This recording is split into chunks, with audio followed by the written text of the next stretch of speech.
got a little bit of hazelnut syrup in it. It's nice. It's nice. Hello, welcome. This is my Gmade Komodo GS02. I love this truck. It's awesome. Lots of people have commented that it sounds so sweet and so smooth and so quiet. The drivetrain is just silky. And yes, it certainly was so silky, and I was loving how quiet it was. However, try and keep this away from the microphone because it gives a buzz. My Komodo has developed a bit of a click, a chatter. See if I can replicate it on the camera here.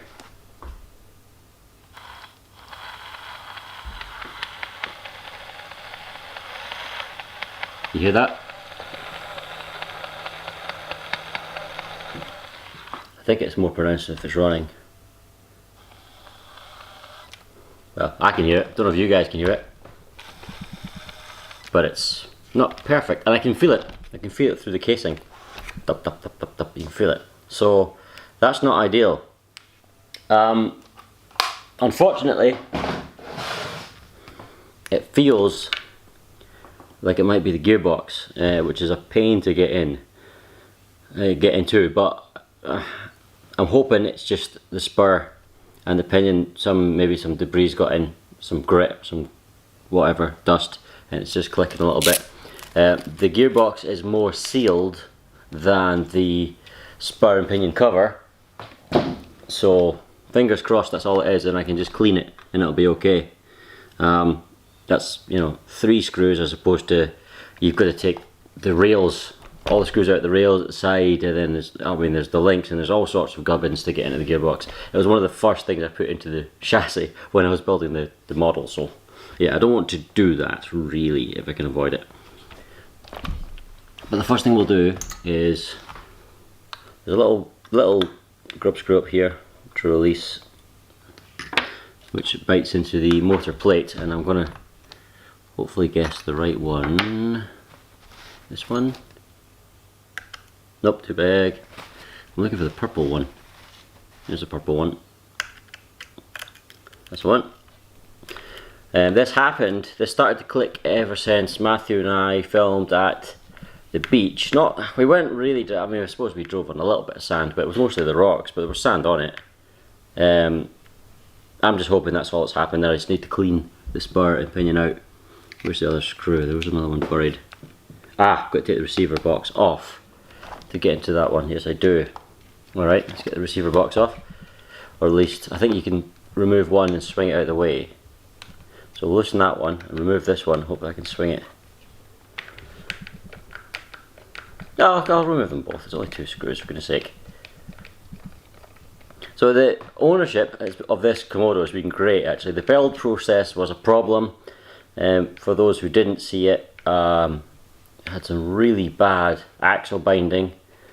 I needed to shim just in here to push the outdrive or the drive up that way, just to free it off a little bit, and it became silky smooth. But unfortunately, this one, the one I used on the rear, they're actually the same front and rear, but I happened to use it on the rear.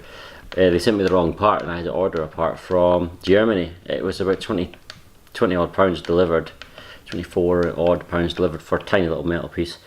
Gmade, I emailed them with a receipt proving that they sent me the wrong part with photographs, and they never got back to me. So I was a bit miffed. Something in my eye, sorry. I was a bit miffed with Gmade. I thought, have I made a mistake here? Paying a lot of money for a premium product, which doesn't seem that great support. However, with other stuff I've ordered, they have been pretty good, especially with the whole lockdown, global lockdown happening. And I've really enjoyed driving the truck. It's been really good. It's very, very capable. A couple of things holding it back. Very large, low front bumper, gets caught quite easily. But it looks so cool on the truck, I might not bother doing anything about that. Matthew is going to be building a premium grade crawler soon. I won't give it away which one it is yet, but it'll be as of this sort of standard as opposed to his sort of FDX Outback sort of standard. And he's got some massive tyres. Like, the tyre walls are way thicker. Still on 1.9 size wheels, but you know, huge things. So maybe I might look at big tyre walls as well. I mean, I love these tyres, they're so good, they're really grippy, they conform to the rock really well. But the Big Squid review which I read, which I agree with most of the points, did say that it would be better if the tyre walls were just a little bit taller, because it does have a lot of things hitting. They complained about the bumper too, but I can understand that. Taller, wider tyres would just maybe slightly overcome this a little bit more. And the clearance isn't amazing under the axle housings. Obviously a lot of them have got a lot of crawlers and such. Come on, got a screw, just managed to get its way down there. Come on, where is it? Down here somewhere. Oh, come on.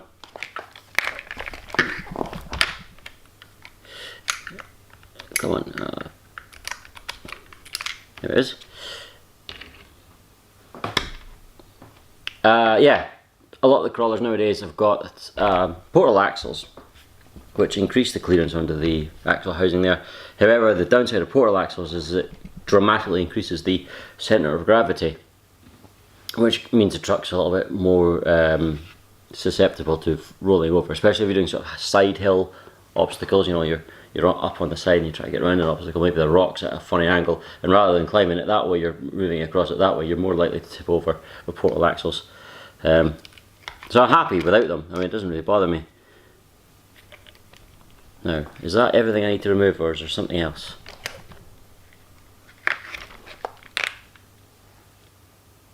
There's a screw in there. Where does that go? Maybe, because that hasn't freed anything off yet.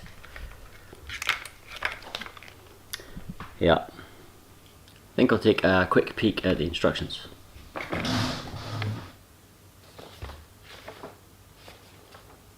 Right.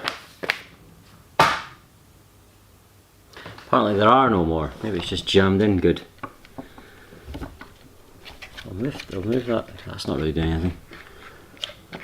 Several cables. That's not really doing anything. So is it just jammed in really well? I'll try and remove this screw completely. I don't see how that would do anything, but remove that grip screw completely. Put it next to the other two. This should now lift off according to the instructions. There's nothing else holding it on. So what is the deal? What is the deal? What is the deal? Oh wait. Oh wait. Is that the deal? That's the deal. I found the deal though. There we are, that's the deal. That's the one right there. Celebratory sip. Good. Oh yes. Oh yes. Previously yes. Now what you stuck on? That's what it will be. Now, there's a little bit of grit in there. I remember that now. Yeah, it was a bit faff to get into. Yeah, there's actually a little bit of rust on the pinion somehow. Is there any damage to the spur? Maybe you can see. Ugh. You can see in there. It's filthy. It's not nice in there. So yeah, it wasn't completely sealed. The spur itself is looking ever so slightly scabby with stuff all about it, and the pinion has a bit of rust on it. So that has not been sealed, which is frustrating because I thought that was a sealed gearbox. How has it managed to get so filthy though? I've never, it's never climbed through, it's never been up to its axles in mud or grit or gravel or sand or anything. It's only ever climbed rocks. Okay, it's done a bit of forestry stuff over logs and things, but again, it was never up to its gearbox and stuff. So where on earth has all that come from? There's a little bit of sand, but it never drove on the sand. It drove on slightly sandy rocks, but okay. So I'm guessing that's probably the culprit. Let's have a look.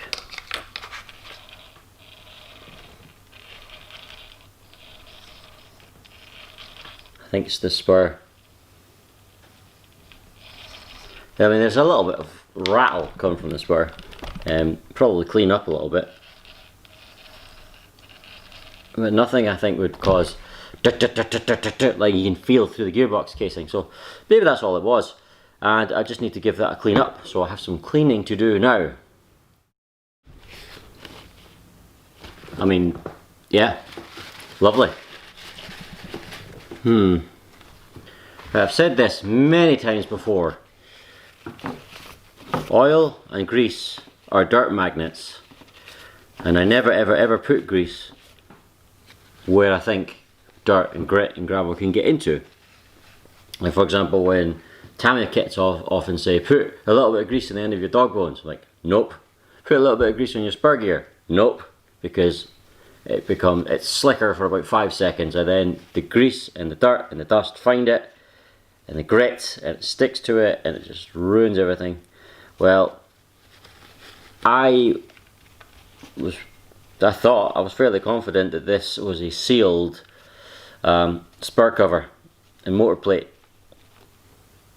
on this truck. Evidently it certainly isn't. So I layered this thing with grease to make it nice and smooth and slick and quiet, and as a direct result of that, there's loads of horrible nasty sand and mud and grit and blah, blah, blah, blah, blah, all stuck onto it. So when I reassemble this, there will certainly be no grease on the spur or on the pinion anywhere in this motor mount spur cover. I'm just cleaning the spur up now. Doesn't look like there's any damage to the spur yet, but if there's going to be bits of, you know, say there's a few grains of sand or whatever in amongst the teeth, and every time the pinion and the spur cross that one tooth, it'll go click. Could well be the source of the noise. It's amazing how little it takes to make a lovely quiet drivetrain loud. I'm just really hoping it hasn't got into the gearbox itself. The gearbox itself should, I mean, it's pretty well in there, and it's got some serious overlaps between the bulkheads and such, so I'm hoping that'll be absolutely fine. But I know if I grease up this spur cover, it's just going to limit the amount of time before I have to do it again, and it's just going to, every time it's just going to cause a little bit more damage to the spur and a little bit more damage to the pinion. It's just not worth it. I need a scrapey magadger, technical term, to get some of the grit out of these teeth. Pinion's pretty clean, it's not too bad, but it has rusted a little bit. It'll survive.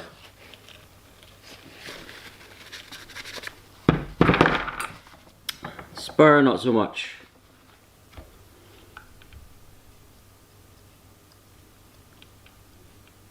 Yeah, there's a load of junk between each tooth. I wonder if I can get a spanner in there and just remove the spur completely. I don't really want to disassemble the whole chassis, because the gearbox and spur is one of the first things you do, so I don't really want to do that, but I might be able to get something on it to back it off. That's the wrong size. Drat. Too small. Do I have anything?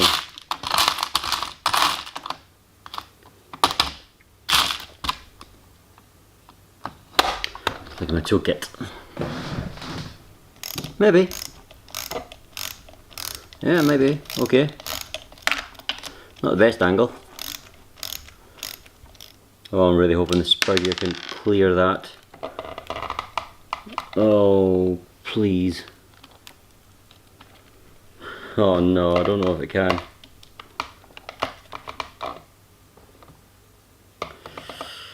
Well, the slipper pad's alright.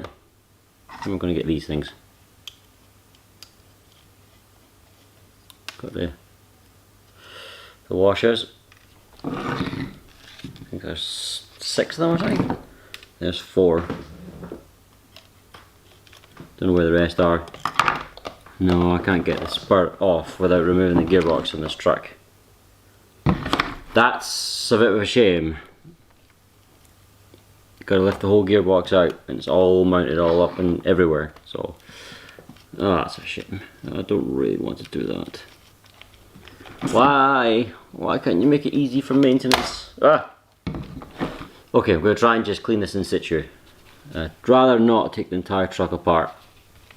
I mean, it's hours of work, so we'll just try and clean it up. And if still a problem, then yeah, I'll have to do that. But I think it'll clean up.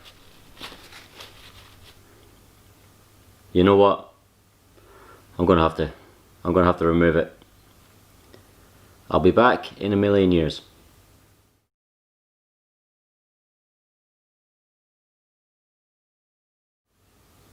Okay, it is now 1 million years in the future. The truck is in pieces. You've had to take a whole load of stuff off. Gearbox is out.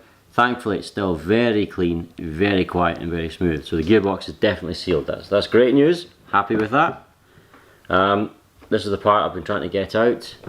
This is where the spur gear sits and it's filthy, it's caked and stuff, and you need to get the chassis rails right off in order to get this into this.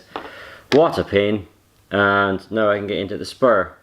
And the spur is also filthy. So what I'm going to do is I'm going to take these over to the sink and just give them a thorough wash. And then do the same with basically everything I can here. Not the most user-friendly model to work on, admittedly. Right then, it is all of my life later. I'm now 78 years old. Yes, I know I look great. The secret is you ignore all those companies that say that they can sell you some sort of anti-aging solution. Anyway, I'm glad I've actually done this. It's taken a while, but I'm glad I've taken it apart because, hold on, there's a little bit more there. I wouldn't have been able to clean this thoroughly without taking it apart, and it's only half a job then, and it's a false economy because there would still be, you know, gunk and grit in there, and you know it wouldn't really work right. So this is always a pain, getting the motor plate in without fighting the damn thing. Give it. There we go. There we go. Sort of. I think. Yes. No. Yes. Yes. I think so. No. Okay. Come on. Oh, is that falling off again? No. Okay. Get on the run there. There it is.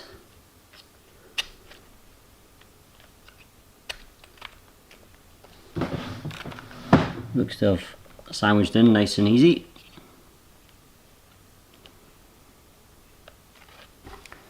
Got the 3 screws to do,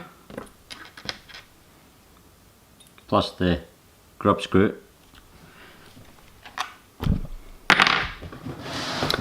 Right then. Get my servo cable all neat again. It is along here, down there. There we go. Get down there. There we go. So on. Okay. I've got a funny feeling it's going to sound a bit rough when you first try it. Yeah. Basically, once you take a motor out and then sort of mesh it with the pinion again, well, I need to put my grub screw back in.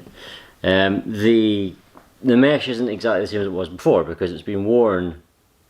The spur and the pinion have worn into each other. Specifically, probably the spur on this one because the pinion's metal, the spur's plastic.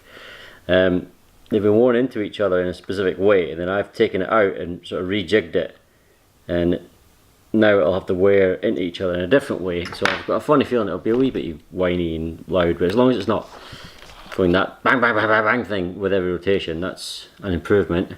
Where I put my lipo, there it is. So let's try this out and see if we do have an improvement. I really hope we do. Right. Please be good. It's also a good test to see if I've done this properly. Yes, it's loud again.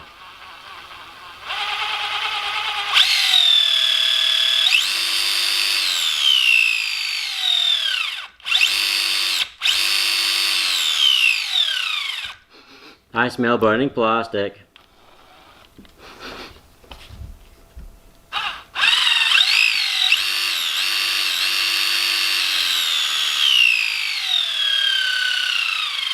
Well, I might need to investigate the spur in the pinion mesh a little bit better, because that's, although I expected that, it's worse than...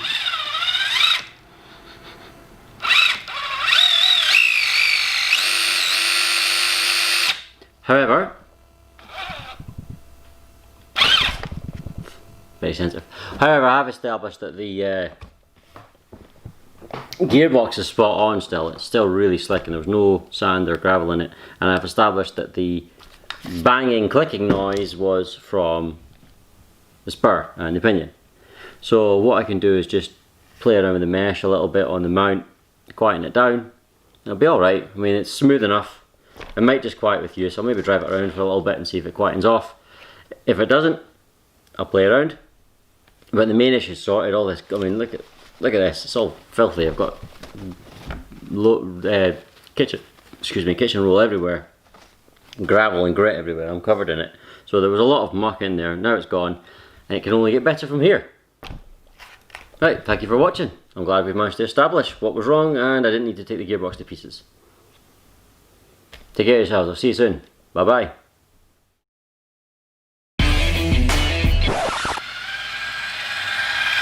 Get in there.